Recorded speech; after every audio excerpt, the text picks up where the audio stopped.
आपने एक चार्ट देखा होगा अपने बुक में, साइन 30 का वैल्यू दिया है, साइन 0 का वैल्यू दिया है, कॉस का 0 का वैल्यू दिया है, इस तरह से कॉसेक का वैल्यू दिया है। तो सारी वैल्यूज़ को याद करना काफ़ी टफ हो जाता है, ठीक है ना।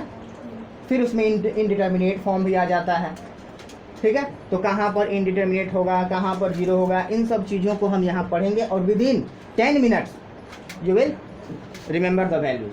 ओके, तो देखो सबसे पहले तो आप एक चार्ट याद रखना जो यहाँ पर हम लिखने जा रहे हैं। सबसे पहले देखो 0/4, ठीक है। एक सीरीज हम बनाते हैं 0/4, फिर लिखते हैं 1/4, 2/4, 3/4 और लास्ट में 4/4। और इन सब को आप क्या करो, रूट के अंदर में डाल दो। डाल दिया, रूट के अंदर में आपने इसको डाल दिया। तो देखो यहाँ पर बस यह एक टर्म है जो कि कट के 1/2 होगा, ठीक है ना। इसके वैल्यूज़ को आप नीचे लिखो।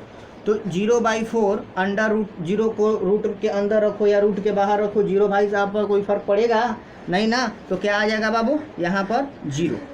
और उसके बाद यहाँ पर इसको जब आप करोगे तो क्या आएगा 1/2। इसकी जगह पर क्या आएगा 1/√2, क्योंकि 1 का स्क्वायर रूट 1 होता है, ठीक है। यहाँ पर जब आप करोगे तो क्या आएगा √3/2, और ये तो कट गया ना 1, तो यहाँ पर क्या आ जाएगा 1, ठीक है। चलो देखो तो अब एक चीज़ आप, ये आपका आ गया फाइनल रिजल्ट। अब इसी से आपको मतलब है, उससे मतलब नहीं है। आप एक काम करो, यहाँ पर लिखो 0 डिग्री, यहाँ पर लिखो 30 डिग्री, यहाँ पर लिखो 45 डिग्री, यहाँ पर लिखो 60 डिग्री और यहाँ पर लिखो बाबू 90 डिग्री। एक बार इधर से और एक बार इधर से। यहाँ पर क्या लिखो 0 डिग्री, यहाँ पर क्या 30 डिग्री, यहाँ पर क्या 45 डिग्री, यहाँ पर क्या 60 डिग्री और यहाँ पर क्या 90 डिग्री। हो गया ना।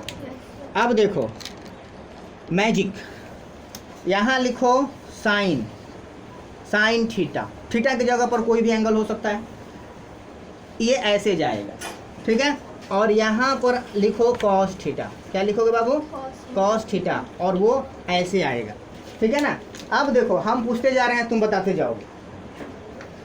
साइन 0 डिग्री वैल्यू क्या, साइन 30 डिग्री वैल्यू क्या, 1/2, साइन 45 डिग्री वैल्यू क्या, 1/2, साइन 60 डिग्री वैल्यू क्या, 3/2, साइन 90 वैल्यू क्या, कॉस 0 वैल्यू क्या, 1, कॉस 30 वैल्यू क्या, 3/2, कॉस 45 क्या, 1/2, कॉस 60 अंडर 1/√2 है बाबू कॉस 40 का, और कॉस 60 का वैल्यू क्या 1/2, कॉस 90 का वैल्यू क्या 0।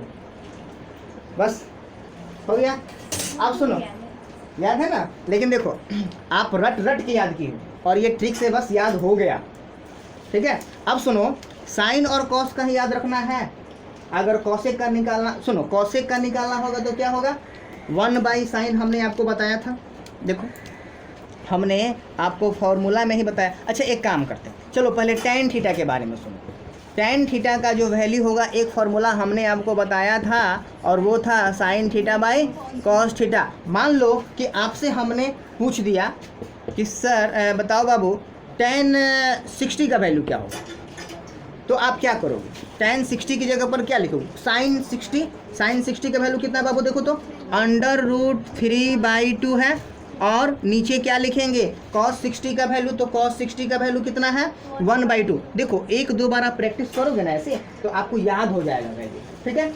इन केस आप एग्जाम में भूल जाते हो तो ये सीरीज बस याद होना चाहिए। क्या 0/4 से शुरू करेंगे 1/4 तक जाएंगे, अंडर रूट डाल देंगे और क्या करेंगे उसको कटा करके और इस फॉर्मेट में उसको ले आएंगे, ठीक है। थोड़ा सा ट्रिक रखेंगे। देखो ट्रिगोनोमेट्री जो है का फॉर्मूला, ट्रिगोनोमेट्री में फॉर्मूला बहुत ज़्यादा है और हर फॉर्मूला को हम लोग ट्रिक से याद करते हैं, ठीक है। 11th 12th में जाओगे तो बहुत सारा आपको कॉम्प्लेक्स फार्मूला मिलेगा, ठीक है ना। अभी आपको थोड़ा देर बाद पढ़ाएंगे 90 - थीटा क्या होता है, cos 90 - थीटा क्या होता है, cos 90 - थीटा क्या होता है, sin 90 - थीटा क्या होता है, tan 90 - थीटा क्या होता है, ये सब पढ़ाएंगे। लेकिन जब आप 11th 12th में जाओगे तो वही हो जाएगा sin 2π - थीटा का वैल्यू क्या होगा, sin 2π + थीटा का वैल्यू क्या होगा, तो उसका भी एक अलग ट्रिक बना हुआ है, ठीक है ना। तो चलो देखो उसमें सब मल्टीपल्स एंगल है, बहुत सारा चीज़ है, तो खैर उन सब चीज़ों की चर्चा यहाँ नहीं करेंगे। तो देखो बाबू, डिनोमिनेटर कैंसिल, अंडर रूट क्या आ जाएगा, अंडर रूट 3, ठीक है। तो इस तरह से ये फॉर्मूला जो है tan के साथ लागू होगा, ठीक है। बाकी का 30, 45, 60 आप खुद से निकालोगे tan का। और देखो tan 0 का वैल्यू क्या होगा, यहाँ पर हम बता रहे हैं थोड़ा सा अलग है इसलिए। तो अगर tan 0 डिग्री का वैल्यू आपको निकालना होगा ना बाबू, साफ कर दें इसको, ये फॉर्मूला आपको याद है।